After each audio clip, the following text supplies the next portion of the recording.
ਰੋਜ਼ਾਨਾ ਲੋਕਨਾਥ ਟੀਵੀ ਦਾ special programme prime ਮੁੱਦਾ ਦੇਖ ਰਹੇ ਹੋ ਤੁਸੀਂ ਤੇ ਮੈਂ ਹਾਂ ਲਖਵਿੰਦਰ ਸਿੰਘ ਮਾਨ ਲੈ ਕੇ ਹਾਜ਼ਰ ਹਾਂ ਪੰਜਾਬ ਦੀ ਰਾਜਨੀਤੀ ਦੀਆਂ ਕੁਝ ਵੱਡੀਆਂ ਤੇ ਅਹਿਮ ਖਬਰਾਂ। ਸੋ ਅੱਜ ਦੇ ਇਸ ਪ੍ਰੋਗਰਾਮ ਦੇ ਵਿੱਚ ਸਭ ਤੋਂ ਪਹਿਲਾਂ ਸ਼ੁਰੂਆਤ ਕਰਾਂਗੇ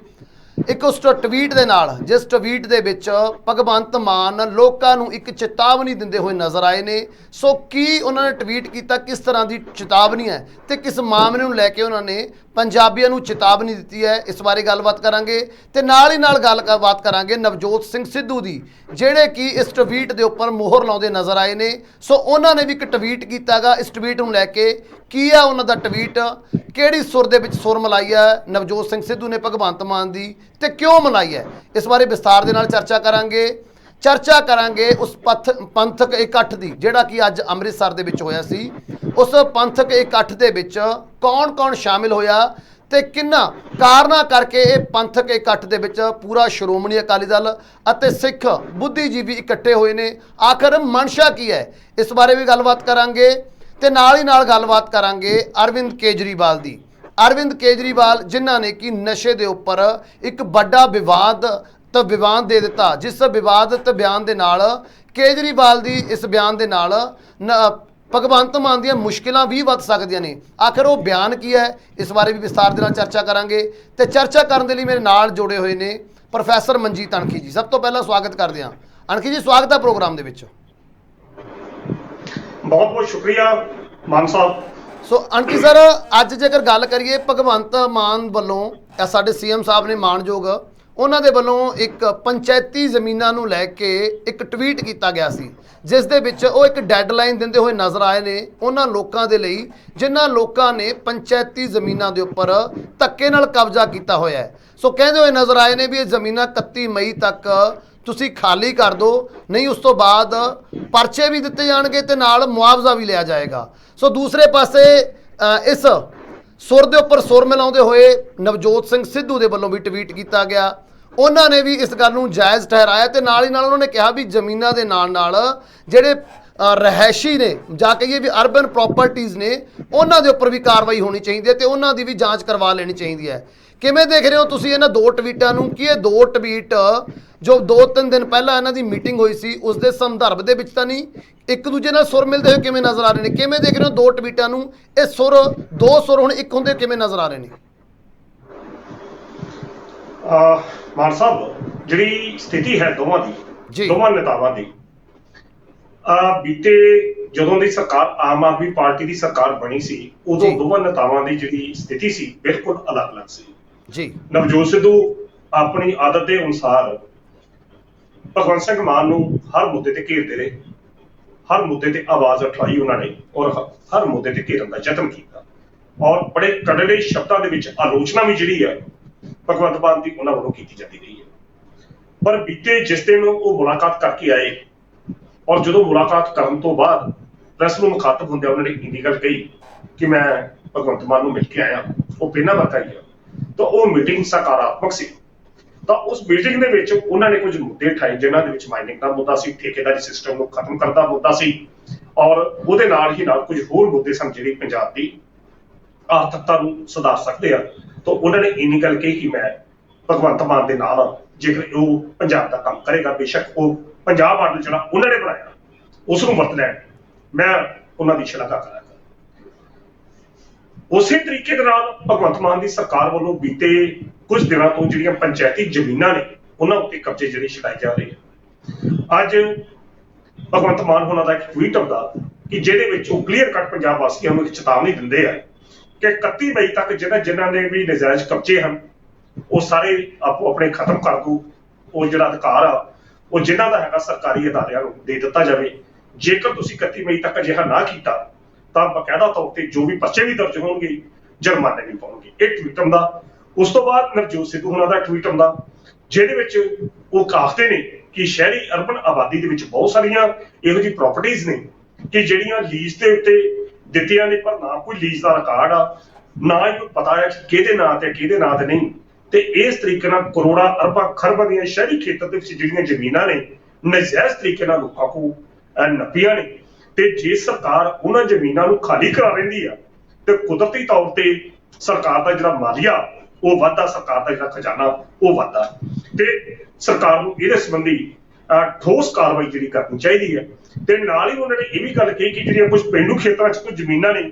ਉਹ ਜਿਹੜਾ ਅਨੁਸੂਚਿਤ ਜਾਤੀ ਦਾ ਭਾਈਚਾਰਾ ਹੈਗਾ, ਦਲਿਤ ਵਰਗ ਜਿਹੜੇ ਇਹ ਅਸੀਂ ਕਹਿ ਸਕਦੇ ਕਿ ਜਿਨ੍ਹਾਂ ਦੇ ਘਰ ਨਹੀਂ ਹਨ, ਬੇਘਰ ਲੋਕਾਂ ਨੂੰ ਉਹਨਾਂ ਨੂੰ ਦੇ ਦਿੱਤੇ ਜਾਣੇ ਚਾਹੀਦੇ ਨੇ। ਨਵਜੋਤ ਸਿੱਧੂ ਦੇ ਇਹ ਦੋ ਸੁਝਾਅ ਜਿਹੜੇ ਨੇ ਅੱਜ ਦੇ ਟਵੀਟ 'ਚ ਸਾਹਮਣੇ ਆਏ ਨੇ।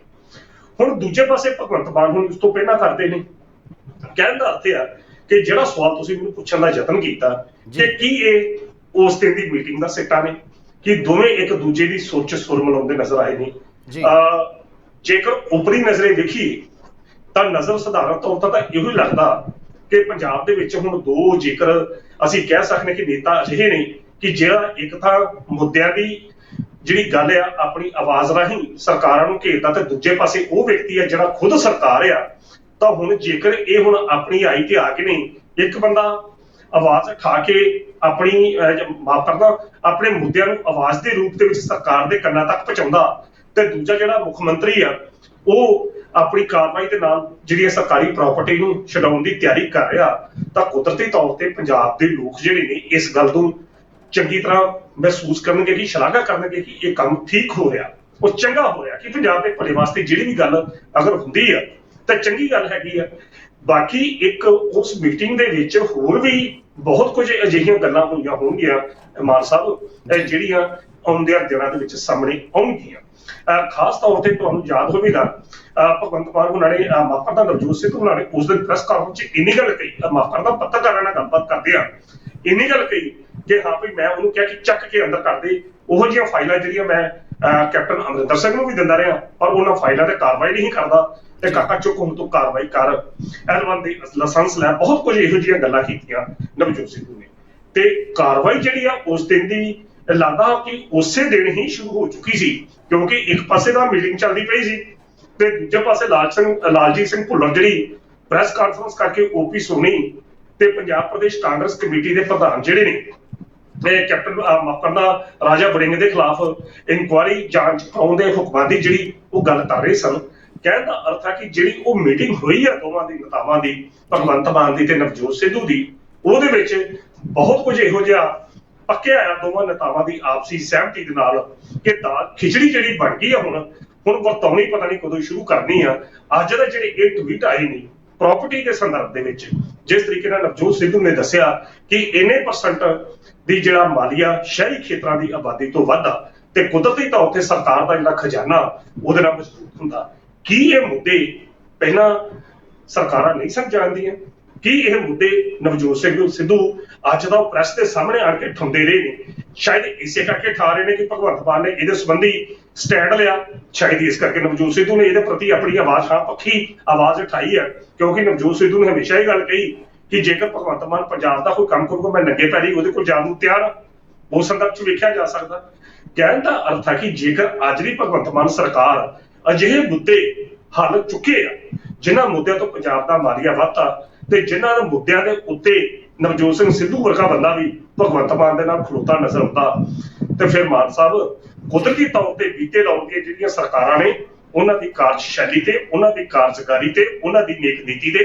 ਪ੍ਰਸ਼ਨ ਚਿੰਨ੍ਹ ਜਿਹੜੇ ਲੱਗਣੇ ਸੁਭਾਵਿਕ ਨੇ, ਤਾਂ ਉਹ ਪ੍ਰਸ਼ਨ ਚਿੰਨ੍ਹ ਹੁਣ ਲੱਗਦੇ ਵੀ ਪਏ ਨੇ। ਕੀ ਉਹ ਸਰਕਾਰਾਂ ਨੂੰ ਨਹੀਂ ਸੀ ਪਤਾ ਕਿ ਇੰਨੀਆਂ ਕਰੋੜਾਂ ਅਰਬਾਂ ਖਰਬਾਂ ਦੀਆਂ ਸ਼ਹਿਰੀ ਖੇਤਰ ਦੀਆਂ ਜ਼ਮੀਨਾਂ ਜਿਹੜੀਆਂ ਨੇ ਲੋਕਾਂ ਨੇ ਨੱਪੀਆਂ ਨੇ, ਲੀਜ਼ ਦਾ ਕੋਈ ਨਾ ਕੋਈ ਨਵਾਂ ਰਿਕਾਰਡ ਨਾ ਕੋਈ ਪੁਰਾਣਾ ਰਿਕਾਰਡ, ਕੋਈ ਵੀ ਚੀਜ਼ ਮੌਜੂਦ ਨਹੀਂ। ਤੇ ਨਵਜੋਤ ਸਿੱਧੂ ਜਿਹੜੇ ਕਹਿੰਦੇ ਨੇ ਅੱਜ ਉਹਨਾਂ ਨੇ ਗੱਲ ਕੀ, ਉਹਨਾਂ ਨੇ ਪਹਿਲਾਂ ਵੀ ਇਹ ਗੱਲ ਠਾਈ ਹੋ ਸਕਦੀ ਹੈ ਕਿ ਨਹੀਂ ਠਾਈ ਹੋ ਸਕਦੀ, ਇਹ ਤਾਂ ਗੱਲ ਉਹ ਜਾਣਦੇ ਨੇ। ਪਰ ਜੇਕਰ ਅੱਜ ਭਗਵੰਤ ਮਾਨ ਨੇ ਆਹ ਟਵੀਟ ਆਉਂਦਾ ਤਾਂ ਉਸ ਤੋਂ ਬਾਅਦ ਨਵਜੋਤ ਸਿੱਧੂ ਦਾ ਇਹ ਟਵੀਟ ਆਉਂਦਾ, ਤਾਂ ਫਿਰ ਕੁਦਰਤੀ ਤੌਰ ਤੇ ਗੱਲ ਇਹ ਆ ਕਿ ਇਹਨਾਂ ਦੋਵਾਂ ਨੇਤਾਵਾਂ ਦੀ ਉਸ ਦਿਨ ਜੇਕਰ ਗੱਲਬਾਤ ਹੋਈ ਹੈ ਪੰਜਾਬ ਦੇ ਮੁੱਦਿਆਂ ਨੂੰ, ਤਾਂ ਫਿਰ ਕੁਦਰਤੀ ਤੌਰ ਤੇ ਇਹਨਾਂ ਮੁੱਦਿਆਂ ਉੱਤੇ ਵੀ ਗੱਲ ਹੋਈ ਆ, ਜਿਹਦੇ ਉੱਤੇ ਅਸੀਂ ਕਹਿ ਸਕਦੇ ਕਿ ਫੀਡਬੈਕ ਸ਼ਾਇਦ ਭਗਵੰਤ ਸਿੰਘ ਮਾਨ ਨੇ ਨਵਜੋਤ ਸਿੰਘ ਸਿੱਧੂ ਕੋਲ ਲਈ ਹੋਵੇ। ਤਾਂ ਇਸੇ ਹੀ ਟਾਈਮਿੰਗ ਜਿਹੜੀ ਆ ਇਹੋ ਜਿਹੀ ਇੱਕ ਪਹਿਲਾਂ ਟਵੀਟ ਆਉਂਦਾ ਫਿਰ ਰੀਟਵੀਟ ਆਉਂਦਾ ਔਰ ਉਹਦੇ ਸਮਰਥਨ ਚ ਆਉਂਦਾ, ਤਾਂ ਕੁਦਰਤੀ ਤੌਰ ਤੇ ਅਸੀਂ ਕਹਿ ਸਕਦੇ ਹਾਂ ਕਿ ਇਹ ਜਿਹੜੀ ਉਸ ਦਿਨ ਦੀ ਮੀਟਿੰਗ 5:15 ਵਜੇ ਪੰਜਾਬ ਸੈਕਟਰੀਏਟ 'ਚ ਹੋਈ, ਇਹ ਅੱਜ ਦਾ ਜਿਹੜਾ ਟਵੀਟ ਤੇ ਰੀਟਵੀਟ ਜਿਹੜਾ ਇਹ ਉਸੇ ਮੀਟਿੰਗ ਦਾ ਇੱਕ ਸਿੱਟਾ ਹੈ। ਜੀ ਵੀ ਬਿਲਕੁਲ ਜੀ ਬਿਲਕੁਲ ਤੁਸੀਂ ਗੱਲ ਕਰੀ ਮੁੱਦਿਆਂ ਦੀ ਵੀ ਮੁੱਦਾ ਇੱਕ ਬੰਦਾ ਚੱਕ ਰਿਹਾ ਹੈਗਾ ਤੇ ਦੂਸਰਾ ਹੁਣ ਸਰਕਾਰ ਦੇ ਵਿੱਚ ਆ ਮੁੱਦੇ ਹੱਲ ਵੀ ਹੋ ਸਕਦੇ ਨੇ ਤੇ ਮੀਟਿੰਗ ਦੀ ਤੁਸੀਂ ਗੱਲ ਕੀਤੀ ਹੈ ਵੀ ਮੀਟਿੰਗ ਤੋਂ ਬਾਅਦ ਬੜਾ ਕੁਝ ਬਦਲਿਆ ਹੈ ਜੇਕਰ ਆਪਾਂ ਕਹੀਏ ਤਾਂ ਬਿਲਕੁਲ ਸਹੀ ਹੈ ਜੀ ਨਵਜੋਤ ਸਿੰਘ ਸਿੱਧੂ ਵੀ ਉਸ ਮੀਟਿੰਗ ਤੋਂ ਬਾਅਦ ਬਦਲੇ ਨਜ਼ਰ ਆ ਰਹੇ ਨੇ ਜਿੱਥੇ ਹਰ ਰੋਜ਼ ਉਹ ਭਗਵੰਤ ਮਾਨ ਨੂੰ ਘੇਰਦੇ ਹੋਏ ਨਜ਼ਰ ਆਉਂਦੇ ਸੀ ਅੱਜ ਉਹਨਾਂ ਦੀ ਸੁਰ ਦੇ ਵਿੱਚ ਸੁਰ ਮਿਲਾਉਂਦੇ ਹੋਏ ਨਜ਼ਰ ਆ ਰਹੇ ਵੀ ਖਿਚੜੀ ਜਿਵੇਂ ਤੁਸੀਂ ਕਿਹਾ ਖਿਚੜੀ ਤਾਂ ਜ਼ਰੂਰ ਪੱਕ ਰਹੀ ਹੈ ਤਾਂ ਖਿਚੜੀ ਕਿੱਥੋਂ ਤੱਕ ਪੱਕੇਗੀ ਇਹ ਵੀ ਆਉਣ ਵਾਲੇ ਦਿਨਾਂ 'ਚ ਪਤਾ ਲੱਗ ਜਾਏਗਾ ਤੇ ਮੁੱਦਿਆਂ ਤੁਸੀਂ ਗੱਲ ਕੀਤੀ ਹੈ ਇੱਕ ਦੂਸਰੇ ਮੁੱਦੇ ਦੀ ਗੱਲ ਕਰੀਏ ਜਿਹੜਾ ਮੁੱਦਾ ਅੱਜ ਅੰਮ੍ਰਿਤਸਰ ਦੇ ਵਿੱਚ ਉਠਾਇਆ ਗਿਆ ਗੱਲ ਕਰੀਏ ਪੰਥਕ ਇਕੱਠ ਦੀ ਜਿੱਥੇ ਕਿ ਸ਼੍ਰੋਮਣੀ ਅਕਾਲੀ ਦਲ ਦੀਆਂ ਸਾਰੀਆਂ ਪਾਰਟੀਆਂ ਤੇ ਨਾਲ ਸਿੱਖ ਜਗਤ ਨਾਲ ਸੰਬੰਧਿਤ ਸਿੱਖ ਬੁੱਧੀਜੀਵੀ ਇਸ ਪੰਥਕ ਇਕੱਠ ਦੇ ਵਿੱਚ ਇਕੱਠੇ ਹੋਏ ਜਿੱਥੇ ਕਿ ਉਹਨਾਂ ਨੇ ਇੱਕ ਆਵਾਜ਼ ਬੁਲੰਦ ਕਰਨ ਦੀ ਕੋਸ਼ਿਸ਼ ਕੀਤੀ ਉਹਨਾਂ ਸਿੰਘਾਂ ਦੇ ਲਈ ਜਿਹੜੇ ਸਿੰਘ ਜੇਲ੍ਹਾਂ ਦੇ ਵਿੱਚ ਬੰਦ ਨੇ ਜਿੱਥੇ ਉਹਨਾਂ ਨੇ ਇਹ ਮਤਾ ਪਾਇਆ ਵੀ ਅਸੀਂ ਹੁਣ ਪ੍ਰਧਾਨ ਮੰਤਰੀ ਨੂੰ ਮਿਲਾਂਗੇ ਰਾਸ਼ਟਰਪਤੀ ਨੂੰ ਮਿਲਾਂਗੇ ਸੋ ਅਣਕੀ ਸਰ ਅਸਲ ਦੇ ਵਿੱਚ ਇਸ ਪੰਥਕ ਇਕੱਠ ਦਾ ਅਸਲ ਮਕਸਦ ਤੁਸੀਂ ਕੀ ਦੇਖ ਰਹੇ ਹੋਗੇ ਕਿਉਂਕਿ ਹੁਣ ਤੱਕ ਜਿਹੜੀਆਂ ਪਾਰਟੀਆਂ ਨੇ ਜਾਂ ਸਿੱਖ ਬੁੱਧੀਜੀਵੀ ਨੇ ਇੱਕ ਦੂਜੇ ਦੇ ਵਿਰੁੱਧ ਬਿਆਨ ਦਿੰਦੇ ਹੋਏ ਨਜ਼ਰ ਆ ਰਹੇ ਸੀ ਲੇਕਿਨ ਅੱਜ ਬੜੇ ਟਾਈਮ ਤੋਂ ਬਾਅਦ ਇੱਕ ਪਲੇਟਫਾਰਮ ਦੇ ਉੱਪਰ ਇਕੱਠੇ ਹੋਏ ਨੇ ਸਾਰੇ ਸਿੱਖ ਬੁੱਧੀਜੀਵੀ ਜਾਂ ਫਿਰ ਅਕਾਲੀ ਦਲ ਦੀਆਂ ਵੱਖ-ਵੱਖ ਪਾਰਟੀਆਂ ਕਰੀਏ ਇਹਨਾਂ ਦੀ ਅਸਲ ਮਨਸ਼ਾ ਸਿੱਖਾਂ ਦੀ ਰਿਹਾਈ ਹੋ ਹੈ ਜਾਂ ਫਿਰ ਇਹਦੇ ਪਿੱਛੇ ਕੁਝ ਹੋਰ ਵੀ ਦੇਖ ਰਹੇ ਹੋ ਤੁਸੀਂ ਲਖਵਿੰਦਰ ਬਹੁਤ ਸੋਹਣਾ ਤੁਸੀਂ ਪ੍ਰਸ਼ਨ ਕੀਤਾ ਕਿ ਇਹ ਪਹਿਲੀ ਵਾਰ ਔਰ ਬਹੁਤ ਸਮੇਂ ਤੋਂ ਬਾਅਦ ਅਕਾਲੀ ਦਲ ਦੇ ਜਿਹੜੇ ਵੱਖ-ਵੱਖ ਧੜੇ ਨੇ ਅੱਜ ਇੱਕ ਸਾਂਝੇ ਪਲੇਟਫਾਰਮ ਤੇ ਨਜ਼ਰ ਆਏ ਜਿਹਦੇ ਵਿੱਚ ਸ਼੍ਰੋਮਣੀ ਅਕਾਲੀ ਦਲ ਬਾਦਲ ਸ਼੍ਰੋਮਣੀ ਅਕਾਲੀ ਦਲ ਮਾਨ ਸਰਨਾ ਗਰੁੱਪ ਮਿੰਦਰਾ ਜੀਕੇ ਗਰੁੱਪ ਦੂਜੇ ਪਾਸੇ ਬਲਜੀਤ ਸਿੰਘ ਦਾਦੂਵਾਲ ਦਮਦਮੀ ਟਕਸਾਲ ਦੇ ਜਿਹੜੇ ਨੇ ਹਰਨਾਮ ਸਿੰਘ ਧੁੰਮਾ ਇਹ ਸਾਰੇ ਬੰਦੇ ਇੱਕ ਸਾਂਝੇ ਪਲੇਟ ਇਸ ਤੋਂ ਇਲਾਵਾ ਹੋਰ ਜਥੇਬੰਦੀਆਂ ਵੀ ਸਿੱਖ ਜਥੇਬੰਦੀਆਂ ਇੱਕ ਸਾਂਝੇ ਪਲੇਟਫਾਰਮ ਮੀਟਿੰਗ ਕਰਦੀ ਨਜ਼ਰ ਆਈਆਂ ਔਰ ਐਜੀਪੀਸੀ ਇਸ ਮੀਟਿੰਗ ਦੇ ਆਰਗੇਨਾਈਜ਼ਰ ਸਨ ਹੁਣ ਇਸ ਮੀਟਿੰਗ ਦੇ ਵਿੱਚ ਸਰਬਸੰਮਤੀ ਨਾਲ ਮਤਾ ਪਾਸ ਕੀਤਾ ਗਿਆ ਕਿ ਉਹ ਬੰਦੀ ਸਿੰਘ ਜਿਹੜੇ ਨੇ ਬੀਤੇ 20-25 ਸਾਲਾਂ ਤੋਂ ਜਿਹੜੇ ਜੇਲ੍ਹਾਂ ਵਿੱਚ ਬੰਦ ਨੇ ਉਹਨਾਂ ਦੀ ਰਿਹਾਈ ਵਾਸਤੇ ਰਾਸ਼ਟਰਪਤੀ ਭਾਰਤ ਦੇ ਪ੍ਰਧਾਨ ਮੰਤਰੀ ਨੂੰ ਮਿਲ ਕੇ ਜਿਹੜਾ ਉਹ ਕੋਈ ਯਤਨ ਜਿਹੜੇ ਉਹ ਕਰਨੇ ਚਾਹੀਦੇ ਆ ਐਜੀਪੀਸੀ ਮੀਟਿੰਗਸ ਤੈਅ ਕਰੇਗੀ ਤੇ ਜੇਕਰ ਗੱਲਬਾਤ ਦਾ ਸਿਲਸਿਲਾ ਤੈਅ ਨਹੀਂ ਹੁੰਦਾ ਗੱਲ ਕਿਸੇ ਬੰਦੇ ਨਹੀਂ ਲੱਗਦੀ ਤਾਂ ਫਿਰ ਕੋਈ ਅਗਲੇ ਜਿਹੜਾ ਫੈਸਲਾ ਅਗਲੇ ਕਰ ਚੁੱਕੇ ਜਾਣਗੇ ਜਾਂ ਅਗਲੇ ਭਵਿੱਖ ਦੀ ਰਣਨੀਤੀ ਜਿਹੜੀ ਤੈਅ ਕੀਤੀ ਜਾਏਗੀ ਇਹ ਬਹੁਤ ਚੰਗੀ ਗੱਲ ਆ ਇਹੋ ਜਿਹੇ ਮੁੱਦੇ ਜਿਹੜੇ ਆ ਉਹ ਲੋਕ ਜਿਹੜੇ ਜੇਲ੍ਹਾਂ 'ਚ ਬੰਦ ਨੇ ਜਿਨ੍ਹਾਂ ਨੇ ਆਪਣੀਆਂ ਸਜ਼ਾਵਾਂ ਕੱਟ ਲਈਆਂ ਪਰ ਉਹ ਬਾਹਰ ਨਹੀਂ ਆਏ ਭਾਵੇਂ ਕੇਂਦਰ ਸਰਕਾਰ ਦੀ ਮੁੱਦਾ ਤਾਂ ਉਹ ਤਾਂ ਕੁਦਰਤੀ ਤੌਰ ਤੇ ਕੇਂਦਰ ਸਰਕਾਰ ਦੀ ਆਲੋਚਨਾ ਕਰਦਾ ਬੰਦਾ ਤੇ ਇਹ ਕੰਮ ਹੋਣਾ ਚਾਹੀਦਾ ਬੰਦੀ ਸਿੰਘਾਂ ਦੀ ਰਿਹਾਈ ਹੋਣੀ ਚਾਹੀਦੀ ਹੈ ਪਰ ਲਖਵਿੰਦਰ ਇਹ ਤਾਂ ਇੱਕ ਐਂਗਲ ਹੈਗਾ ਪਰ ਜਦੋਂ ਮੈਂ ਦੂਜਾ ਐਂਗਲ ਵੇਖਦਾ ਤਾਂ ਮੈਨੂੰ ਬੜੀ ਹੈਰਾਨਗੀ ਹੁੰਦੀ ਹੈ ਕਿ ਉਹ ਸ਼੍ਰੋਮਣੀ ਅਕਾਲੀ ਦਲ ਜਿਹੜਾ ਇਹ 6 ਜਾਂ 7 ਸਾਲ ਭਾਰਤੀ ਜਨਤਾ ਪਾਰਟੀ ਦੇ ਨਾਲ ਕੇਂਦਰ ਦੇ ਵਿੱਚ ਭਾਈਵਾਲ ਰਿਹਾ ਔਰ ਉਸ ਤੋਂ ਪਹਿਲਾਂ ਵੀ ਐਨਡੀਏ ਨਾਲ 10 ਸਾਲ ਭਾਰਤੀ ਜਨਤਾ ਮਾਫ ਕਰਨਾ ਸ਼੍ਰੋਮਣੀ ਅਕਾਲੀ ਦਲ ਤੇ ਭਾਰਤੀ ਜਨਤਾ ਪਾਰਟੀ 2007 ਤੋਂ ਲੈ ਕੇ 17 ਤੱਕ ਸਰਕਾਰ ਜਿਹੜੀ ਆ ਪੰਜਾਬ ਦੇ ਵਿੱਚ ਅਕਾਲੀ ਦਲ ਦੀ ਰਹਿੰਦੀ ਆ ਭਾਜਪਾ ਗੱਠਜੋੜ ਆ ਸੈਂਟਰ ਦੇ ਵਿੱਚ ਵੀ ਆ ਉਦੋਂ ਇਹ ਬੰਦੀ ਸਿੰਘਾਂ ਦੀ ਰਿਹਾਈ ਦਾ ਮੁੱਦਾ ਸ਼੍ਰੋਮਣੀ ਅਕਾਲੀ ਦਲ ਵੱਲੋਂ ਕਿਉਂ ਨਾ ਉਠਾਇਆ ਗਿਆ ਸਭ ਤੋਂ ਵੱਡਾ ਮਹੱਤਵਪੂਰਨ ਪ੍ਰਸ਼ਨ ਆ ਉਸ ਵਕਤ ਇਹੋ ਜਿਹਾ ਸਾਂਝਾ ਪਲੇਟਫਾਰਮ ਜਿਹੜਾ ਅੱਜ ਮਾਨ ਸਾਹਿਬ ਵੀ ਉੱਥੇ ਸਿਮਰਜੀਤ ਸਿੰਘ ਮਾਨ ਹੋਣੀ ਵੀ ਆਏ ਪਰਮਜੀਤ ਸਿੰਘ ਸਰਨਾ ਵੀ ਸੀ ਮਿੰਦਰ ਸਿੰਘ ਜੀ ਉਹ ਮਨਜੀਤ ਸਿੰਘ ਜੀਕੇ ਵੀ ਸੀ ਮਨਜਿੰਦਰ ਸਿੰਘ ਸਰਸਾ ਨਹੀਂ ਸੀ ਉਹ ਨਹੀਂ ਸੀ ਦੂਜੇ ਪਾਸੇ ਧੁੰਮਾ ਸਾਹਿਬ ਸੀ ਦਮਦਮ ਟਕਸਾਲ ਤੋਂ ਬਾਬਾ ਹਰਨਾਮ ਸਿੰਘ ਧੁੰਮਾ ਵੀ ਸੀ ਪਰ ਇਹ ਹੁਣ ਹੀ ਕਿਉਂ ਆਇਆ ਮੈਨੂੰ ਅਸਲ 'ਚ ਜਿਹੜੀ ਸਥਿਤੀਆਂ ਨੇ ਇਸ ਤਰ੍ਹਾਂ ਲੱਗਦਾ ਕਿ ਜਿਸ ਤਰੀਕੇ ਨਾਲ ਅਕਾਲੀ ਦਲ ਔਰ ਬਾਕੀ ਅਕਾਲੀ ਦਲ ਇਹ ਸ਼੍ਰੋਮਣੀ ਅਕਾਲੀ ਦਲ ਮਾਨ ਜਿਹੜਾ ਆ ਉਹ ਆਪਣੀ ਹੁਣ ਤਾਂ ਪੂਰਨ ਤੌਰ ਤੇ ਗਵਾ ਚੁੱਕਾ ਉਹ ਕੇਵਲ ਉਸਦਾ ਨਾਮ ਜਿਹੜਾ ਉਹ ਬਾਕੀ ਹੈ ਦੂਜੇ ਪਾਸੇ ਅਸੀਂ ਕਹਿ ਸਕਦੇ ਹਾਂ ਸ਼੍ਰੋਮਣੀ ਅਕਾਲੀ ਦਲ ਬਾਦਲ ਦੀ ਗੱਲ ਸ਼੍ਰੋਮਣੀ ਅਕਾਲੀ ਦਲ ਬਾਦਲ ਵੀ ਆਪਣੇ ਅੰਤਮ ਸਾਹਾਂ ਤੇ ਤੇ ਹੁਣ ਸ਼੍ਰੋਮਣੀ ਅਕਾਲੀ ਦਲ ਇਸ ਲਈ ਪੰਥਕ ਮੁੱਦਿਆਂ ਦੀ ਭਾਲ ਦੇ ਵਿੱਚ ਹੈਗਾ ਪੰਥਕ ਮੁੱਦੇ ਇਹੋ ਜਿਹੇ ਮੁੱਦੇ ਜਿਨ੍ਹਾਂ ਦੇ ਨਾਲ ਉਹ ਪੰਜਾਬ ਦੇ ਵਿੱਚ ਦੁਬਾਰਾ ਵਾਪਸੀ ਕਰ ਸਕਣ ਧਿਆਨ ਨਾਲ ਇਸ ਗੱਲ ਨੂੰ ਸਮਝਣ ਦਾ ਯਤਨ ਕਰਦਾ ਸੈਂਟਰ ਦੇ ਵਿੱਚ ਭਾਜਪਾ ਦੀ ਸਰਕਾਰ 10 ਸਾਲ ਇੱਥੇ ਦੀ ਉਦੋਂ ਸ਼੍ਰੋਮਣੀ ਅਕਾਲੀ ਦਲ ਕਦੇ ਇਸ ਮੁੱਦੇ ਤੇ ਪ੍ਰਧਾਨ ਮੰਤਰੀ ਨਰਿੰਦਰ ਮੋਦੀ ਨੂੰ ਨਹੀਂ ਮਿਲਦੇ ਪ੍ਰਕਾਸ਼ ਸਿੰਘ ਬਾਦਲ ਨੂੰ ਵੀ ਇਸ ਮੁੱਦੇ ਤੇ ਨਹੀਂ ਮਿਲਦੇ ਪਰ ਜਦੋਂ ਹੁਣ ਉਹ ਸੱਤਾ ਦੀਆਂ ਕੇਵਲ 2 ਸੀਟਾਂ ਰਹਿ ਗਈਆਂ ਕੇਂਦਰ ਦੇ ਵਿੱਚ ਵੀ ਉਹਨਾਂ ਦੀ ਕੋਈ ਭਾਈਵਾਲੀ ਨਹੀਂ ਆ ਉਹਨਾਂ ਨੂੰ ਹੁਣ ਬੰਦੀ ਸਿੰਘਾਂ ਦੀ ਰਿਹਾਈ ਦਾ ਮੌਕਾ ਜਿਹੜਾ ਮੁੱਦਾ ਉਹ ਯਾਦ ਆ ਰਿਹਾ ਤੇ ਦੂਜੇ ਪਾਸੇ ਮਾਨ ਵਰਗੇ ਬੰਦੇ ਪਰਮਜੀਤ ਸਿੰਘ ਸਰਦੇ ਵਰਗੇ ਬੰਦੇ ਹੋਰ ਜਿਹੜੇ ਬੰਦੇ ਉਹ ਆਪਣੇ ਨਾਲ ਆਉਣਗੇ ਇਸ ਦਾ ਕਾਰਨ ਕੀ ਇਸ ਦਾ ਕਾਰਨ ਜਿਹੜਾ ਹੈ ਇਸ ਪੰਥਕ ਇਕੱਠ ਦਾ ਜੋ ਮੈਨੂੰ ਨਜ਼ਰੀ ਆਉਂਦਾ ਲਖਵਿੰਦਰ ਉਹ ਇਹ ਆ ਕਿ ਇਸ ਵੇਲੇ ਅਕਾਲੀ ਦਲ ਉਹਨਾਂ ਪੰਥਕ ਮੁੱਦਿਆਂ ਨੂੰ ਲੈ ਕੇ ਪੰਜਾਬ ਦੇ ਅੰਦਰ ਦੁਬਾਰਾ ਆਪਣੀ ਸਿਆਸੀ ਜ਼ਮੀਨ ਵਾਇਆ ਦਿੱਲੀ ਉਹ ਸਿਆਸੀ ਜ਼ਮੀਨ ਆਪਣੀ ਦੁਬਾਰਾ ਤਿਆਰ ਕਰਨੀ ਚਾਹੁੰਦਾ, ਜਿਹੜੀ ਸਿਆਸੀ ਜ਼ਮੀਨ ਉਹਨਾਂ ਦੀ ਖੁਰ ਚੁੱਕੀ ਆ, ਧਰਾਤਲ ਉਹਨਾਂ ਦਾ ਖਤਮ ਹੋ ਚੁੱਕਾ। ਹੁਣ ਬੇਸ਼ੱਕ ਉਹਨਾਂ ਨੇ ਵਿਰੋਧ ਜਿਹੜਾ ਇਹਦਾ ਕਰਨਾ, ਕੇਂਦਰ ਦਾ ਕਰਨਾ, ਕੇਂਦਰ ਦੇ ਵਿੱਚ ਭਾਜਪਾ ਹੈਗੀ ਆ, ਭਾਜਪਾ ਵਾਸਤੇ ਵੀ ਜਿਹੜੀ ਆਮ ਆਦਮੀ ਪਾਰਟੀ ਆ ਔਖੀ ਆ, ਸਥਿਤੀਆਂ ਜਿਹੜੀਆਂ ਉਹੋ ਜਿਹੀਆਂ ਬਣ ਗਈਆਂ। ਤੇ ਇਹਨਾਂ ਸਥਿਤੀਆਂ ਜਿਹੜੀਆਂ ਨੇ, ਜਿਸ ਤਰੀਕੇ ਨਾਲ ਅੱਜ ਇਹਨਾਂ ਨੇ ਐਲਾਨ ਕੀਤਾ, ਮੈਨੂੰ ਪਤਾ ਨਹੀਂ 80 ਦਾ ਦਹਾਕਾ ਕਿਉਂ ਯਾਦ ਆ ਜਾਂਦਾ। ਉਦੋਂ ਵੀ ਕੇਂਦਰ ਦੇ ਵਿੱਚ ਕਾਂਗਰਸ ਪਾਰਟੀ ਸੀ, ਪੰਜਾਬ ਦੇ ਵਿੱਚ ਦਰਬਾਰਾ ਸਿੰਘ ਦੀ ਸਰਕਾਰ ਸੀ, ਅਕਾਲੀ ਦਲ ਉਦੋਂ ਬੈਕਫੁੱਟ ਤੇ ਸੀ, ਤਾਂ ਉਦੋਂ ਵੀ ਇਹੋ ਜਿਹੇ ਮੁੱਦੇ ਉਛਾਲ ਕੇ ਅਕਾਲੀਆਂ ਵੱਲੋਂ ਧਰਮ ਯੁੱਧ ਮੋਰਚਾ ਲਾ ਦਿੱਤਾ ਗਿਆ। ਤੇ ਉਹ ਧਰਮ ਯੁੱਧ ਮੋਰਚੇ ਨੇ ਫਿਰ 10 ਸਾਲ ਜਾਂ 15 ਸਾਲ ਪੰਜਾਬ 'ਚ ਉਹ ਖੂਨ ਵਹਾਇਆ ਜਿਹੜੀਆਂ ਅਵਾਰਤਾਂ ਇਤਿਹਾਸ ਦੇ ਵਿੱਚ ਦਰਜ ਨੇ। ਤੇ ਹੁਣ ਵੀ ਅਕਾਲੀ ਦਲ ਜੇਕਰ ਵੇਖਿਆ ਜਾਵੇ ਤਾਂ ਜਿਸ ਤਰੀਕੇ ਦੀ ਉਹ ਰਾਜਨੀਤੀ ਕਰਨ ਦੀ ਕੋਸ਼ਿਸ਼ ਕਰ ਰਿਹਾ, ਮੈਂ ਇੱਥੇ ਗੱਲ ਕਲੀਅਰ ਕਹਿਣਾ, ਅਸੀਂ ਬੰਦੀ ਸਿੰਘਾਂ ਦੀ ਰਿਹਾਈ ਦੇ ਖਿਲਾਫ ਨਹੀਂ, ਬੰਦੀ ਸਿੰਘ ਰਿਹਾ ਹੋਣੇ ਚਾਹੀਦੇ ਆ। ਪਰ ਇਹ ਮੁੱਦਾ ਪ੍ਰਸ਼ਨ ਮੈਂ ਅਕਾਲੀ ਦਲ ਦੀ ਜਿਹੜੀ ਸੋਚ ਆ ਉਹਦੇ ਉੱਤੇ ਖਾ ਰਿਹਾ ਕਿ ਜਦੋਂ 10 ਸਾਲ ਤੁਸੀਂ ਸਰਕਾਰ 'ਚ ਰਹੇ, ਉਸ ਵਕਤ ਤੁਹਾਡੇ ਇਹ ਯਤਨ ਕਿਉਂ ਨਾ ਹੋਏ? ਤੁਸੀਂ ਕਿਉਂ ਨਹੀਂ ਉਸ ਵੇਲੇ ਪ੍ਰਧਾਨ ਮੰਤਰੀ ਦੇ ਜ਼ੋਰ ਪਾ ਕੇ ਉਹਨਾਂ ਨੂੰ ਰਿਹਾ ਕਰਾਉਣ ਦੀ ਗੱਲ ਕੀਤੀ? ਕਿਉਂ ਨਹੀਂ ਉਸ ਵਕਤ ਉਹਨਾਂ ਨੂੰ ਘਰ ਵਾਪਸੀ ਉਹਨਾਂ ਦੀ ਕਰਵਾਈ ਗਈ? ਕਿਉਂ ਹੁਣ ਰਾਜੋਵਾਲੇ ਦੀ ਮੰਗ ਨੂੰ ਲੈ ਕੇ ਸੁਖਬੀਰ ਸਿੰਘ ਬਾਦਲ ਜਾ ਕੇ ਗੱਲਬਾਤ ਕਰਦੇ ਆ, ਔਰ ਦੂਜੇ ਪਾਸੇ ਰਮਨੀਤ ਸਿੰਘ ਬਿੱਟੂ ਵੀ ਇਸ ਦਾ ਜਵਾਬ ਦਿੰਦੇ ਆ? ਤਾਂ ਕੁਦਰਤੀ ਤੌਰ ਤੇ ਇਹ ਜਿਹੜੀ ਇਸ ਵੇਲੇ ਇਹ ਜੋ ਮੁੱਦੇ ਬੰਦੀ ਸਿੰਘਾਂ ਦੀ ਰਿਹਾਈ ਦਾ ਮੁੱਦਾ, ਇਹ ਮੁੱਦਾ ਸਿਰਫ ਤੇ ਸਿਰਫ ਸਿਆਸਤ ਤੋਂ ਪ੍ਰੇਰਿਤ ਆ। ਸ਼੍ਰੋਮਣੀ ਅਕਾਲੀ ਦਲ ਬਾਦਲ ਇਸ ਵੇਲੇ ਆਪਣੀ ਪੰਜਾਬ ਦੇ ਵਿੱਚ ਸਿਆਸੀ ਜ਼ਮੀਨ ਜਿਹੜੀ ਖੁਰ ਚੁੱਕੀ ਆ, ਉਸ ਨੂੰ ਬਹਾਲ ਕਰਨ ਵਾਸਤੇ ਤਰਲੋ ਬੱਚੀ ਹੋ ਰਿਹਾ। ਇਹੋ ਜਿਹੇ ਧਾਰਮਿਕ ਮੁੱਦਿਆਂ ਨੂੰ ਉਛੇੜਨ ਦੇ ਮੂਡ 'ਚ ਜਿਹੜੇ ਧਾਰਮਿਕ ਮੁੱਦੇ ਆ ਜਿਹੜੀ ਪੰਜਾਬ ਦੀ ਜਿਹੜੀ ਨਵੀਂ ਬਣੀ ਸਰਕਾਰ ਆਮ ਆਦਮੀ ਪਾਰਟੀ ਵਾਸਤੇ ਸਮੱਸਿਆਵਾਂ ਪੈਦਾ ਕਰ ਸਕਣ, ਇਸ ਤਰ੍ਹਾਂ ਜੋ ਪਹਿਲੀ ਨਜ਼ਰੇ ਲੱਗਦਾ, ਜਿਸ ਤਰੀਕੇ ਨਾਲ ਇੱਕ ਟੈਸਟਿੰਗ ਜਿਹੜੀ ਆ 13 ਅਪ੍ਰੈਲ ਨੂੰ ਕੀਤੀ ਗਈ ਕਿ ਭਗਵੰਤ ਮਾਨ ਜੀ ਸ਼ਰਾਬ ਪੀ ਕੇ ਗੁਰਦੁਆਰਾ ਦਮਦਮੀ ਉਹ ਤਬਲਾਲ ਸਾਹਿਬ ਗਏ ਆ, ਤਲਵੰਡੀ ਸਾਬੋ ਵਿਖੇ ਗਏ ਆ, ਰਿਐਕਸ਼ਨ ਨੋਟ ਹੋਇਆ, ਵਿਰਸਾ ਸਿੰਘ ਰਟੋਇਆ ਬੋਲਿਆ, ਕੋਈ ਮੁੱਦਾ ਨਹੀਂ ਚੁੱਕਿਆ ਗਿਆ। ਉਸ ਤੋਂ ਬਾਅਦ ਪਟਿਆਲੇ ਦੀ ਘਟਨਾ ਹੁੰਦੀ ਹੈ, ਪਟਿਆਲੇ ਦੀ ਘਟਨਾ ਵਿੱਚ ਵੀ ਸੁਖਬੀਰ ਸਿੰਘ ਬਾਦਲ ਇਹੋ ਜਿਹੀ ਪੱਤਾ ਸੁੱਟਦੇ। ਤੇ ਜਿਹੜਾ ਅੱਜ ਦੀ ਕਾਰਵਾਈ, ਇਹ ਅੱਜ ਤਾਂ ਪੂਰਨ ਤੌਰ ਤੇ ਇਹ ਗੱਲ ਕਲੀਅਰ ਹੋ ਗਈ ਕਿ ਪੰਜਾਬ ਨੂੰ ਉਹ ਦੁਬਾਰਾ ਜਿਹੜੇ ਜਿੰਨੇ ਵੀ ਹੁਣ ਇਹ ਤੱਥ ਜਿਹੜਾ ਉੱਥੇ ਹੋਇਆ, ਹਾਲਾਂਕਿ ਸ਼੍ਰੋਮਣੀ ਗੁਰਦੁਆਰਾ ਪ੍ਰਬੰਧਕ ਕਮੇਟੀ ਨੂੰ ਕਿਹਾ ਗਿਆ ਕਿ ਤੁਸੀਂ ਪ੍ਰਧਾਨ ਮੰਤਰੀ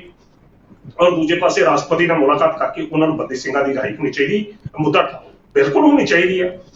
ਔਰ ਰਿਹਾ ਹੋਣੀ ਚਾਹੀਦੀ ਹੈ ਸੀ। ਪਰ ਪ੍ਰਸ਼ਨ ਇਹ ਹੈ ਕਿ ਇਹ ਮੁੱਦੇ ਪਹਿਲਾਂ ਕਿਉਂ ਉਠਾਏ ਗਏ? ਤਾਂ ਕੇਵਲ ਮੈਨੂੰ ਇਸ ਤਰ੍ਹਾਂ ਲੱਗਦਾ ਕਿ ਸੁਖਬੀਰ ਬਾਦਲ ਇਹਨਾਂ ਨੇਤਾਵਾਂ ਨੂੰ ਵਰਤੀ ਨਾ ਜਾਵੇ, ਜਿਸ ਤਰੀਕੇ ਨਾਲ ਬੀਤੇ ਦਿਨਾਂ 'ਚ ਕਾਂਗਰਸ ਹਾਈਕਮਾਨ ਨੇ ਬੜੇ ਨੇਤਾਵਾਂ ਨੂੰ ਵਰਤਿਆ, ਤੇ ਇਸੇ ਤਰੀਕੇ ਨਾਲ ਕਿਤੇ ਸੁਖਬੀਰ ਸਿੰਘ ਬਾਦਲ ਨਾਲ ਵਰਤਿਆ ਜਾਵੇ, ਮਤਲਬ ਇਹਨਾਂ ਨੇਤਾਵਾਂ ਨੂੰ ਵਰਤ ਲਏ। ਪਰ ਇਹ ਵੀ ਗੱਲ ਨਹੀਂ ਹੋ ਸਕਦੀ ਕਿਉਂਕਿ ਹੁਣ ਉਹ ਜਿਹੜਾ ਪਲੇਟਫਾਰਮ ਆ ਉਹਦੇ 'ਚ ਬੜੇ ਤਲੰਤਰ ਬੰਦੇ, ਪਰਮਜੀਤ ਸਿੰਘ ਸਰਦੇ ਵਰਗੇ ਬੰਦੇ, ਮਨਜੀਤ ਸਿੰਘ ਜੀਕੇ ਵਰਗੇ ਬੰਦੇ ਨੇ, ਜਿਹੜੇ ਸ਼ਾਇਦ ਆਪਣੇ ਸੁਖਬੀਰ ਸਿੰਘ ਬਾਦਲ ਦੇ ਇਸ ਝਾਂਸੇ ਵਿੱਚ ਨਹੀਂ ਆਉਣਗੇ ਕਿ ਆਪਾਂ ਕੋਈ ਅਜਿਹਾ ਇੱਕ ਸਾਂਝਾ ਮੋਰਚਾ ਲਾਈਏ ਪੰਜਾਬ ਦੇ ਵਿੱਚ ਕਿ ਜਿਹੜਾ ਇਹੋ ਜਿਹੀ ਗੱਲ ਆਏ। ਕਿਉਂਕਿ ਅਗਰ ਵੇਖਿਆ ਜਾਵੇ ਤਾਂ ਪਰਮਜੀਤ ਸਿੰਘ ਸਰਦੇ ਦੀਆਂ ਜਿਹੜੀਆਂ ਕੜੀਆਂ ਨੇ ਉਹ ਕਾਂਗਰਸ ਪਾਰਟੀ ਨਾਲ ਜੁੜਦੀਆਂ ਨੇ। ਦੂਜੇ ਪਾਸੇ ਭਾਜਪਾ ਦੇ ਵਿੱਚ ਵੀ ਹੁਣ ਸਿੱਖ ਨੇਤਾ ਕਾਫੀ ਆ ਚੁੱਕੇ ਨੇ, ਮਨਜਿੰਦਰ ਸਿੰਘ ਸਰਸਾ ਵਰਗੇ ਬੰਦੇ ਜਿਹੜੇ ਬੋਲਦੇ ਸਿੱਖ ਮੁੱਦਿਆਂ ਤੇ ਆ।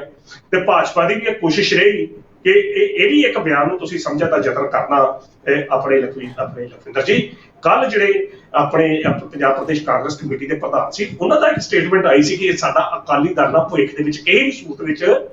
ਸਮਝੌਤਾ ਨਹੀਂ ਹੋ ਸਕਦਾ ਕਿਉਂਕਿ ਅਕਾਲੀ ਦਲ ਦੇ ਬੜੇ ਦਾਗ ਨੇ, ਤਾਂ ਉਹਨਾਂ ਨੂੰ ਉਹ ਦਾਗ ਜਿਹੜੇ ਧੋਣੇ ਆਪਣੇ ਪੈਣਗੇ, ਹੀ ਉਹਨਾਂ ਦਾ ਭਾਰ ਨਹੀਂ ਚੁੱਕ ਸਕਦੇ। ਉਹ ਸਟੇਟਮੈਂਟ ਤੋਂ ਬਾਅਦ ਅੱਜ ਇਹ ਸਟੇਟਮੈਂਟ ਦਾ ਆਉਣਾ, ਉਹ ਪੱਤਰ ਇਕੱਠਿਆ ਹੋਣਾ ਬਹੁਤ ਕੁਝ ਦਰਸਾਉਂਦਾ ਕਿ ਅਕਾਲੀ ਦਲ ਸਿਰਫ ਬੰਦੀ ਸਿੰਘਾਂ ਦੀ ਰਿਹਾਈ ਦੇ ਮੁੱਦੇ ਨੂੰ ਲੈ ਕੇ ਆਪਣੀ ਸਿਆਸੀ ਖੁਰ ਚੁੱਕੀ ਜ਼ਮੀਨ ਨੂੰ ਦੁਬਾਰਾ ਤਿਆਰ ਕਰਨਾ ਚਾਹੁੰਦਾ। ਪਰ ਸ਼ਾਇਦ ਭਾਜਪਾ ਇਹੋ ਜਿਹਾ ਮੌਕਾ ਉਹਨਾਂ ਨੂੰ ਬਿਲਕੁਲ ਨਹੀਂ ਦੇਗੀ। ਭਾਜਪਾ ਕੁਝ ਹੋਰ ਤਰੀਕੇ ਨਾਲ ਇਹਨਾਂ ਸਿੰਘਾਂ ਨੂੰ ਰਿਹਾ ਕਰਕੇ ਇਸ ਦਾ ਸਿਰਾ ਰਹੇਗੀ। ਇਹ ਜਿਹੜੀ ਚਾਲ ਹੈ ਜਿਹੜੀ ਸ਼ਾਇਦ ਇਹਦੇ ਪੁੱਠੀ ਨਾਲ ਸੁਖਬੀਰ ਬਾਦਲ ਪੈ ਜੀ।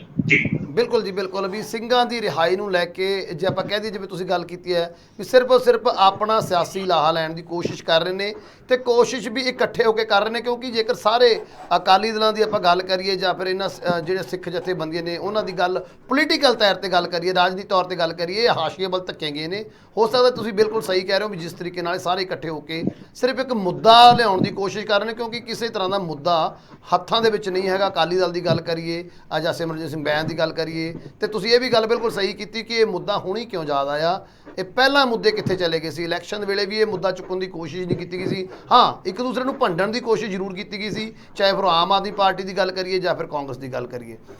ਸੋ ਹੁਣ ਜਿੱਥੇ ਇਹਨਾਂ ਦੀ ਆਪਾਂ ਗੱਲ ਕੀਤੀ ਹੈ ਜੀ, ਉੱਥੇ ਗੱਲ ਕੇਜਰੀਵਾਲ ਦੀ ਵੀ ਕਰ ਲਈਏ, ਕਿਉਂਕਿ ਕੇਜਰੀਵਾਲ ਨੂੰ ਵੀ ਢਾਉਣ ਦੀ ਕੋਸ਼ਿਸ਼ ਕੀਤੀ ਜਾ ਰਹੀ ਹੈ ਬਾਰ-ਬਾਰ। ਸੁਖਬੀਰ ਬਾਦਲ ਦੀ ਗੱਲ ਕਰੀਏ ਜਾਂ ਦੂਜੀ ਪਾਰਟੀ ਦੀ ਗੱਲ ਕਰੀਏ, ਲੇਕਿਨ ਉਹਨਾਂ ਦੇ ਹੁਣ ਇੱਕ ਬਿਆਨ ਨੇ ਗੱਲ ਕਰੀਏ ਜੋ ਕੇਜਰੀਵਾਲ ਦਾ ਇੱਕ ਬਿਆਨ ਆਇਆ ਸੀਗਾ ਜੀ ਨਸ਼ੇ ਦੇ ਮੁੱਦੇ ਨੂੰ ਲੈ ਕੇ, ਕਿਉਂਕਿ ਨਸ਼ੇ ਉੱਪਰ ਲਗਾਤਾਰ ਆਮ ਆਦਮੀ ਪਾਰਟੀ ਦੀ ਸਰਕਾਰ ਘਿਰਦੀ ਹੋਈ ਨਜ਼ਰ ਆ ਰਹੀ ਹੈ। ਭਗਵੰਤ ਮਾਨ ਸਿੰਘ ਜੀ ਘਿਰਦੇ ਹੋਏ ਨਜ਼ਰ ਆ ਰਹੇ, ਭਾਵੇਂ ਕਿ ਉਹਨਾਂ ਵੱਲੋਂ STF ਦੇ ਵਿੱਚ ਪੁਨਰਗਠਨ ਕੀਤਾ ਗਿਆ ਹੈਗਾ, ਜ਼ਿੰਮੇਵਾਰੀਆਂ ਤੈਅ ਕੀਤੀਆਂ ਗਈਆਂ ਨੇ, ਲੇਕਿਨ ਇੱਕ ਬਿਆਨ ਜਿਹੜਾ ਵਿਵਾਦਿਤ ਹੋ ਚੱਲਿਆ ਗਾ, ਜਿਹਦੇ ਨਾਲ ਆਪਾਂ ਗੱਲ ਕਰੀਏ ਨਵਜੋਤ ਸਿੰਘ ਮਾਫ ਕਰਨਾ ਭਗਵੰਤ ਸਿੰਘ ਮਾਨ ਦੀਆਂ ਮੁਸ਼ਕਿਲਾਂ ਵੱਧਦੀਆਂ ਨਜ਼ਰ ਆ ਰਹੀਆਂ ਨੇ। ਉਹ ਕਹਿੰਦੇ ਨਜ਼ਰ ਆ ਰਹੇ ਵੀ ਜੇਕਰ ਨਸ਼ਾ ਖਤਮ ਕਰਨਾ ਹੋਵੇ ਮੁੱਖ ਮੰਤਰੀ ਇਮਾਨਦਾਰ ਹੋਣਾ ਜ਼ਰੂਰੀ ਹੈ, ਤੇ ਦੂਸਰਾ ਉਹ ਕਹਿੰਦੇ ਹੋਏ ਨਜ਼ਰ ਆ ਰਹੇ ਨੇ ਵੀ ਉਹਨਾਂ ਦਾ ਨਸ਼ਾ ਤਸਕਰਾਂ ਦੇ ਨਾਲ ਕੋਈ ਸੰਬੰਧ ਨਹੀਂ ਹੋਣਾ ਚਾਹੀਦਾ। ਜੇ ਇਸ ਤਰ੍ਹਾਂ ਦਾ ਮੁੱਖ ਮੰਤਰੀ ਹੋਵੇ ਤਾਂ ਇਹ ਨਸ਼ਾ 10 ਦਿਨਾਂ ਦੇ ਵਿੱਚ ਖਤਮ ਕਰ ਦਿੱਤਾ ਜਾ ਸਕਦਾ, ਬਸ਼ਰਤੇ ਕਿ ਸਰਕਾਰ ਵੱਲੋਂ ਪੁਲਿਸ ਨੂੰ ਸਖਤ ਹਦਾਇਤਾਂ ਹੋਣ ਤੇ ਫ੍ਰੀ ਹੈਂਡ ਦਿੱਤੇ ਹੋਣ। ਹੁਣ ਜੇਕਰ ਇਹ ਗੱਲ ਕਰੀਏ ਆਪਾਂ ਜੋੜ ਕੇ ਦੇਖੀਏ ਮੁੱਖ ਮੰਤਰੀ ਜੀ ਨਾਲ, ਭਗਵੰਤ ਸਿੰਘ ਮਾਨ ਦੇ ਨਾਲ, ਕਿਉਂਕਿ 2 ਮਹੀਨੇ ਤਕਰੀਬਨ ਹੋ ਚੱਲੇ ਨੇ ਸਰਕਾਰ ਬਣੀ ਨੂੰ, ਕਿ ਮੁੱਖ ਮੰਤਰੀ ਸਾਹਿਬ ਇਮਾਨਦਾਰ ਨਹੀਂ ਜਾਂ ਫਿਰ ਮੁੱਖ ਮੰਤਰੀ ਸਾਹਿਬ ਦੇ ਨਸ਼ਾ ਤਸਕਰਾਂ ਦੇ ਨਾਲ ਸੰਬੰਧ ਨਹੀਂ, ਕਿਉਂਕਿ 2 ਮਹੀਨੇ ਦੇ ਵਿੱਚ ਜਿਹੜੀ ਗੱਲ 10 ਦਿਨ 'ਚ ਕਹਿ ਰਹੇ ਨੇ ਕੇਜਰੀਵਾਲ ਸਾਹਿਬ ਹੋ ਸਕਦੀ ਹੈ, ਉਹ ਪੰਜਾਬ ਸਰਕਾਰ ਆਮ ਆਦਮੀ ਪਾਰਟੀ ਦੀ ਸਰਕਾਰ 2 ਮਹੀਨਿਆਂ 'ਚ ਨਹੀਂ ਕਰ ਪਈ। ਕਿਵੇਂ ਦੇਖ ਰਹੇ ਹੋ ਇਸ ਬਿਆਨ ਨੂੰ? ਦੇਖੋ ਆਪਣੇ ਲਖਵਿੰਦਰ ਜੀ, ਬੜੇ ਇਹੋ ਜਿਹੇ ਬਿਆਨ ਨੇ ਜਿਹੜੇ ਚੋਣਾਂ ਤੋਂ ਪਹਿਲਾਂ ਭਗਵੰਤ ਮਾਨ ਨੇ ਦਿੱਤੇ ਸੀ ਕਿ ਅਸੀਂ 10 ਦਿਨਾਂ 'ਚ ਆਉਂਦੇ ਆ ਇਹ ਕਰ ਦਾਂਗੇ। ਸਭ ਤੋਂ ਤੁਸੀਂ ਨਸ਼ੇ ਦੇ ਮੁੱਦੇ ਨੂੰ ਪੂਰੀ ਮੰਨੋ ਸੀ, ਸਭ ਤੋਂ ਵੱਡਾ ਬੇਅਦਬੀ ਦਾ ਮੁੱਦਾ ਸੀ ਕਿ ਬੇਅਦਬੀ ਦੇ ਮੁੱਦੇ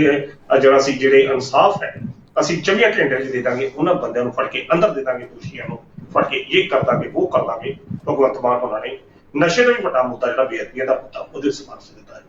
ਤੇ 50 ਦਿਨ ਸਰਕਾਰ ਦੇ ਹੋ ਚੱਲੇ ਆ, ਅਜੇ ਤੱਕ ਸਿਰਫ SIT ਜਿਹੜੀ ਆ ਉਹ ਬਣੀ ਆ, ਉਹਦੇ ਉੱਤੇ ਕਾਰਵਾਈ ਜਿਹੜੀ ਹੈ ਉਹ ਚੱਲਦੀ ਪਈ ਹੈ, ਪਰ ਅਜੇ ਤੱਕ ਜਿਹੜੇ ਕਥਿਤ ਤੌਰ ਤੇ ਦੋਸ਼ੀ ਆ ਉਹਨਾਂ ਨੂੰ ਹੱਥ ਵੀ ਜਿਹੜਾ ਉਹ ਨਹੀਂ ਪਾਇਆ ਗਿਆ। ਇਹੋ ਜਿਹਾ ਮੁੱਦਾ ਜਿਹੜਾ ਸੀ ਨਸ਼ੇ ਦੇ ਸੰਬੰਧ ਦੇ ਵਿੱਚ ਸੀ। ਨਸ਼ੇ ਦੇ ਸੰਬੰਧ ਵਿੱਚ ਅੱਜ ਫਿਰ ਇੱਕ ਟਵੀਟ ਜਿਹੜਾ ਮਾਫ ਕਰਦਾ ਜਿਹੜਾ ਬਿਆਨ ਅਰਵਿੰਦ ਕੇਜਰੀਵਾਲ ਹੋਣਾ ਦਾ ਆਇਆ ਕਿ ਜਿਹੜਾ ਮੁੱਖ ਮੰਤਰੀ ਇਮਾਨਦਾਰ ਹੋਣਾ ਚਾਹੀਦਾ, ਫ੍ਰੀ ਹੈਂਡ ਹੋਣਾ ਚਾਹੀਦਾ। ਇਹ ਉਹਦਾ ਮਤਲਬ ਇਹ ਪਤਾ ਨਹੀਂ, ਹੁਣ ਉਹਨਾਂ ਨੇ ਇੱਕ ਪ੍ਰਸ਼ਨ ਪੈਦਾ ਹੁੰਦਾ ਕਿ ਇਹ ਜਿਹੜਾ ਬਿਆਨ ਉਹਨਾਂ ਨੇ ਦਿੱਤਾ ਕਿ ਪੰਜਾਬ ਦੇ ਸੰਬੰਧ 'ਚ ਦਿੱਤਾ ਕਿ ਪੰਜਾਬ ਨੂੰ ਛੱਡ ਕੇ, ਜਿਵੇਂ ਹੀ ਕਹਿ ਦਿੰਦੇ ਕਿ ਹਾਂਜੀ ਹਾਂਜੀ ਆਹ ਸਾਰੇ ਬੰਦਿਆਂ ਤੇ ਹੋਣਾ ਚਾਹੀਦਾ, ਮੁੱਖ ਮੰਤਰੀ ਇਮਾਨਦਾਰ ਹੋਣਾ ਚਾਹੀਦਾ ਨਸ਼ੇ ਦੇ, ਹਾਂ ਪੰਜਾਬ ਨੂੰ ਛੱਡ ਕੇ, ਕਿਤੇ ਇਸ ਤਰ੍ਹਾਂ ਨਾ ਹੋਵੇ। ਕਹਿਣ ਦਾ ਅਰਥ ਹੈ ਕਿ ਕਈ ਵਾਰੀ ਇਹੋ ਜਿਹੇ ਰਾਜਨੀਤਿਕ ਲੋਕਾਂ ਜਿਹੜੇ ਹੁੰਦੇ ਨੇ ਆਪ ਹੀ ਬਿਆਨ ਦੇ ਕੇ ਖੁਦ ਅਜਿਹਾ ਵਾਦ ਵਿਵਾਦਾਂ 'ਚ ਫਸ ਜਾਂਦੇ ਆ, ਜਿਹਦੇ ਵਿੱਚ ਉਹਨਾਂ ਨੂੰ ਫਿਰ ਸਫਾਈ ਦੇਣ ਵਾਸਤੇ ਬੜਾ ਕੁਝ ਕਹਿਣਾ ਪੈਂਦਾ। ਜੇ ਕੋਈ ਆਮ ਬੰਦਾ ਹੋਵੇ ਉਹ ਕਹੂਗਾ ਨਹੀਂ ਜੀ ਪੰਜਾਬ ਦੇ ਵਿੱਚ ਨਹੀਂ, ਮੈਂ ਬਾਕੀ ਰਾਜਾਂ ਦੀ ਗੱਲ ਕਰ ਰਿਹਾ, ਸ਼ਾਇਦ ਇਹੋ ਜਿਹਾ ਵੀ ਬਿਆਨ ਜਿਹੜਾ ਉਹ ਆ ਸਕਦਾ। ਪਰ ਖੈਰ ਨਸ਼ੇ ਦਾ ਜਿਹੜਾ ਮੁੱਦਾ ਇਹ ਬੜਾ ਗੰਭੀਰ ਮੁੱਦਾ, ਜਿਸ ਤਰੀਕੇ ਨਾਲ ਬੀਤੇ ਦਿਨ ਚਿੱਟੇ ਦੀ ਸੇਲ ਲੱਗੀ, ਇਹੋ ਜਿਹੀਆਂ ਗੱਲਾਂ ਬਾਤਾਂ ਸਾਹਮਣੇ ਆਈਆਂ, ਔਰ ਗੈਂਗਸਟਰ ਔਰ ਨਸ਼ੇ ਦੇ ਤਸਕਰਾਂ ਦਾ ਜਿਹੜਾ ਸੰਬੰਧ ਆ, ਬੀਤੇ ਦਿਨ ਕਿਹੋ ਜਿਹੀਆਂ ਮੁਹਾਲੀ ਦੇ ਵਿੱਚ ਘਟਨਾਵਾਂ ਜਿਹੜੀਆਂ ਹੋ ਰਹੀਆਂ ਨੇ, ਜਾਂ ਜਿਸ ਤਰੀਕੇ ਨਾਲ ਤਾਰ ਜਿਹੜੇ ਨੇ ਗੈਂਗਸਟਰ ਔਰ ਨਸ਼ੇ ਦੇ ਤਸਕਰਾਂ ਨਾਲ ਜੁੜਦੇ ਪਏ ਨੇ, ਬਹੁਤ ਕੁਝ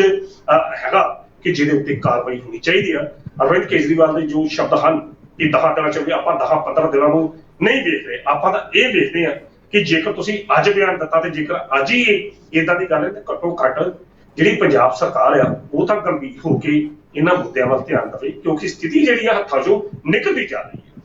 ਜੇਕਰ ਭਗਵੰਤ ਮਾਨ ਹੋਣਾ ਨੇ ਹੁਣ ਜਿਸ ਤਰੀਕੇ ਨਾਲ ਬੀਤੇ ਦਿਨਾਂ 'ਚ ਮੁਲਾਕਾਤ ਹੋਈ ਆ, STF ਨਿਯੁਕਤ ਕੀਤੀ ਗਈ ਆ, ਬੜੇ ਸਖਤ ਆਦੇਸ਼ ਦਿੱਤੇ ਗਏ ਨੇ, ਇਹ ਵੀ ਕਿਹਾ ਗਿਆ ਕਿ ਜੇਕਰ ਤੁਸੀਂ ਨਸ਼ਾ ਤਸਕਰ ਬਚ ਜਾਂਦਾ ਜਾਂ ਭੱਜ ਜਾਂਦਾ, ਉਹ ਅਫਸਰ ਜਿਹੜਾ ਡਿਸਮਿਸ ਹੋਏਗਾ। ਇਹੋ ਜਿਹੇ ਜਿਹੜੇ ਸਖਤ ਫੈਸਲੇ ਜਿਹੜੇ ਲਏ ਗਏ ਨੇ, ਠੀਕ ਆ, ਨਸ਼ੇ ਨੂੰ ਨੱਥ ਪਾਉਣ ਵਾਸਤੇ ਲਏ ਗਏ ਨੇ। ਹੁਣ ਵੇਖਣਾ ਇਹ ਹੋਵੇਗਾ ਕਿ ਸਰਕਾਰ ਕਿਸ ਇਮਾਨਦਾਰੀ ਨਾਲ ਆਪਣੀ ਇਸ ਫਰਜ਼ ਨੂੰ ਪੂਰਾ ਕਰਦੀ ਹੈ ਜਾਂ ਨਹੀਂ ਕਰਦੀ, ਤੇ ਜਾਂ ਕੇਵਲ ਉਹ ਡਰਾਮਾ ਹੀ ਕੀਤਾ ਗਿਆ ਕਿ ਹਾਂ ਵੀ ਅਸੀਂ STF ਨਿਯੁਕਤ ਕਰ ਦਿੱਤੀ ਗਈ ਆ, ਗਠਨ ਕਰ ਦਿੱਤੀ ਗਈ ਹੈ, STF ਇਹਦੇ ਤੇ ਕਾਰਵਾਈ ਕਰੇਗੀ, ਇਹਦੇ ਤੇ ਕਾਰਵਾਈ ਕਰੇਗੀ। ਪੰਜਾਬ ਦੇ ਲੋਕਾਂ ਨੂੰ ਇਹਨਾਂ ਬਿਆਨਾਂ ਨਾਲ ਕੋਈ ਮਤਲਬ ਨਹੀਂ। ਪੰਜਾਬ ਦੇ ਲੋਕਾਂ ਨੇ ਬਹੁਤ ਬਿਆਨ ਸੁਣ ਲਏ, ਹਰ ਸਰਕਾਰ ਤੇ ਸੁਣ ਲਏ। ਕਿਸੇ ਨੇ ਤਾਂ ਗੁਟਕਾ ਸਾਹਿਬ ਹੱਥ ਚਲਾ ਕੇ ਸਹੁੰ ਖਾ ਲਈ ਸੀ, ਮੈਂ ਜੀ 4.5 ਮਤਲਬ ਜਿਸ ਤਰ੍ਹਾਂ ਉਹ ਦੱਸਦੇ ਕਿ 4 ਮਹੀਨਿਆਂ ਦੇ ਵਿੱਚ ਮੈਂ ਖਤਮ ਕਰ ਦੂੰਗਾ, ਉਹ ਤੁਸੀਂ ਵੇਖੋ 4.5 ਸਾਲਾਂ 'ਚ ਖਤਮ ਨਹੀਂ ਹੋਇਆ। ਸੋ ਇਹੋ ਜਿਹੇ ਜਿਹੜੇ ਬਿਆਨ ਨੇ, ਬਿਆਨ ਅਲੱਗ ਹੁੰਦੇ ਆ, ਤੇ ਦੂਜੇ ਪਾਸੇ ਜਿਹੜੀਆਂ ਸਥਿਤੀਆਂ ਹੁੰਦੀਆਂ ਨੇ ਉਹ ਮਾਨ ਸਾਹਿਬ ਅਲੱਗ ਹੁੰਦੀਆਂ ਨੇ। ਲੋਕਾਂ ਨੇ ਅਕਾਲੀ ਦਲ ਦਾ ਰਾਜ ਵੀ ਵੇਖਿਆ, ਲੋਕਾਂ ਨੇ 5 ਸਾਲ ਨਸ਼ਾ ਤਸਕਰਾਂ ਦਾ ਰੂਪ ਵੀ ਵੇਖਿਆ, ਮਾਈਨਿੰਗ ਦੀ ਗੱਲ ਵੀ ਵੇਖੀ 5 ਸਾਲਾਂ ਵਿੱਚ ਕਾਂਗਰਸ ਸਰਕਾਰ ਦੇ ਦੌਰ 'ਚ ਕੀ ਹੁੰਦਾ ਰਿਹਾ, ਤੇ ਲੋਕਾਂ ਨੇ ਹੁਣ 2 ਮਹੀਨੇ ਇਸ ਆਮ ਆਦਮੀ ਪਾਰਟੀ ਦੀ ਸਰਕਾਰ ਨੂੰ ਵੇਖਿਆ, ਤੇ ਅਗਲੇ ਅਜੇ 5 ਸਾਲ ਜਿਹੜੇ ਉਹ ਵੇਖਣੇ ਨੇ। ਪਰ ਹੁਣ ਵੇਖਣਾ ਇਹ ਹੋਵੇਗਾ ਕਿ ਨਸ਼ੇ ਦੇ ਸੰਬੰਧ ਦੇ ਵਿੱਚ ਪੰਜਾਬ ਸਰਕਾਰ ਕੀ ਕਦਮ ਉਠਾਉਂਦੀ ਹੈ। ਬਾਕੀ ਅਰਵਿੰਦ ਕੇਜਰੀਵਾਲ ਦਾ ਇਹ ਜਿਹੜਾ ਬਿਆਨ, ਪਤਾ ਨਹੀਂ ਉਹਨੇ ਕਿਸ ਪੱਧਰ ਤੇ ਇਹ ਬਿਆਨ ਦਿੱਤਾ ਕਿ ਪੰਜਾਬ ਨੂੰ ਵਿੱਚ ਆਧਾਰ ਬਣਾ ਕੇ ਦਿੱਤਾ ਕਿ ਜਾਂ ਪੰਜਾਬ ਤੋਂ ਬਾਹਰ ਹੀ ਦਿੱਤਾ। ਜੇ ਵਾਕਈ ਪੰਜਾਬ ਨੂੰ ਆਧਾਰ ਬਣਾ ਕੇ ਦਿੱਤਾ ਤਾਂ ਉਹਨਾਂ ਸਾਰੇ ਆਧਾਰ ਬਣਾ ਗਈ ਆ, ਤਾਂ ਫਿਰ ਉਹਨਾਂ ਨੂੰ ਆਪਣੇ ਮੁੱਖ ਮੰਤਰੀ ਨੂੰ, ਜਿਹੜੇ ਪੰਜਾਬ ਦੇ ਮੁੱਖ ਮੰਤਰੀ ਨੇ, ਉਹਨਾਂ ਨੂੰ ਬਾਕੀ ਕੰਮ ਛੱਡ ਕੇ ਤੇ ਇਸ ਕੰਮ ਵੱਲ ਹੀ ਧਿਆਨ ਦੇਣ ਵਾਸਤੇ ਪ੍ਰੇਰਿਤ ਕਰਨਾ ਚਾਹੀਦਾ। ਕੁਮਾਰ ਵਿਸ਼ਵਾਸ, ਅਲਕਾ ਲਾਂਬਾ, ਤਜਿੰਦਰ ਪਾਲ ਬੱਦਾ, ਇਹਨਾਂ ਨੂੰ ਅਰਵਿੰਦ ਕੇਜਰੀਵਾਲ ਨੂੰ ਕਹਿਣਾ ਚਾਹੀਦਾ ਕਿ ਇਹਨਾਂ ਮੁੱਦਿਆਂ ਨੂੰ ਛੱਡ ਦੇ, ਤੂੰ ਇਹਨਾਂ ਕੰਮਾਂ ਵੱਲ ਧਿਆਨ ਦੇ। ਇਹੋ ਜਿਹੇ ਬਿਆਨ ਦੀ ਜਿਹੜੀ ਅਰਵਿੰਦ ਕੇਜਰੀਵਾਲ ਦੇ ਬਿਆਨ ਦੀ ਲੋੜ ਸੀ ਕਿ ਉਹ ਆਪਣੇ ਮੁੱਖ ਮੰਤਰੀ ਨੂੰ ਇਹ ਬਿਆਨ ਦੇਵੇ ਕਿ ਪੁਲਿਸ ਨੂੰ ਅਸੀਂ ਅਸਲੀ ਉਹਨਾਂ ਦਾ ਆਪਣਾ ਕੰਮ ਕਰਨ ਦਈਏ, ਨਾ ਕਿ ਅਸੀਂ ਆਪਣੇ ਬਦਲਾ ਨੂੰ ਕਾਰਵਾਈਆਂ ਵਾਸਤੇ ਪੰਜਾਬ ਪੁਲਿਸ ਨੂੰ ਵਰਤੀਏ। ਇਸ ਗੱਲ ਨੂੰ ਛੱਡ ਕੇ ਇਹੋ ਜਿਹਾ ਬਿਆਨ ਹੁੰਦਾ ਤਾਂ ਸ਼ਾਇਦ ਜ਼ਿਆਦਾ ਵਧੀਆ। ਜੀ ਬਿਲਕੁਲ ਜੀ, ਬਿਲਕੁਲ। ਸੋ ਬਿਆਨ ਤਾਂ ਦਿੱਤਾ ਗਿਆ ਵਿਵਾਦਤਾ, ਜਿਹਦੇ ਨਾਲ ਕਰ ਮੁਸ਼ਕਿਲਾਂ ਜੇ ਆਪਾਂ ਕਹੀਏ ਤਾਂ ਪੰਜਾਬ ਦੇ ਮੁੱਖ ਮੰਤਰੀ ਤਾਂ ਜ਼ਰੂਰ ਬਚ ਸਕਦੇ ਨੇ, ਕਿਉਂਕਿ 10 ਦਿਨਾਂ ਦੀ ਗੱਲ ਹੋਈ ਹੈ, ਸਰਕਾਰ ਜਿਹੜੀ 2 ਮਹੀਨੇ ਦੀ ਬਣ ਚੁੱਕੀ ਹੈ। ਸੋਹਣਕੀ ਸਰ, ਤੁਸੀਂ ਸਾਡੇ ਨਾਲ ਗੱਲਬਾਤ ਕਰਨ ਲਈ ਜੁੜੇ, ਉਹਦੇ ਲਈ ਤੁਹਾਡਾ ਬਹੁਤ ਬਹੁਤ ਧੰਨਵਾਦ। ਬਹੁਤ ਬਹੁਤ ਸ਼ੁਕਰੀਆ ਲਖਵਿੰਦਰ ਜੀ। ਇਹ ਸਨ ਪ੍ਰੋਫੈਸਰ ਮਨਜੀਤ ਸਿੰਘ ਅਣਖੀ, ਜਿਨ੍ਹਾਂ ਨੇ ਵਿਸਥਾਰ ਦੇ ਨਾਲ ਤੇ ਪੂਰੇ ਸਟੀਕ ਐਨਾਲਿਸਿਸ ਕਰਨ ਦੀ ਕੋਸ਼ਿਸ਼ ਕੀਤੀ ਆ ਉਪਰੋਕਤ ਸਾਰੇ ਖਬਰਾਂ ਦੇ ਉੱਪਰ। ਤੁਹਾਨੂੰ ਇਹ ਵਿਚਾਰ ਚਰਚਾ ਕਿਸ ਤਰ੍ਹਾਂ ਲੱਗੀ, ਸਾਨੂੰ ਕਮੈਂਟ ਕਰਕੇ ਜ਼ਰੂਰ ਦੱਸਿਓ। ਅਗਲੇ ਪ੍ਰੋਗਰਾਮ ਦੇ ਵਿੱਚ ਕੁਝ ਹੋਰ ਖਬਰਾਂ ਲੈ ਕੇ ਉਹਨਾਂ ਦੇ ਉੱਪਰ ਕਰਾਂਗੇ ਐਨਾਲਿਸਿਸ, ਕੁਝ ਵਿਚਾਰ ਚਰਚਾ। ਉਦੋਂ ਤੱਕ ਸਾਨੂੰ ਦਿਓ ਇਜਾਜ਼ਤ। ਧੰਨਵਾਦ।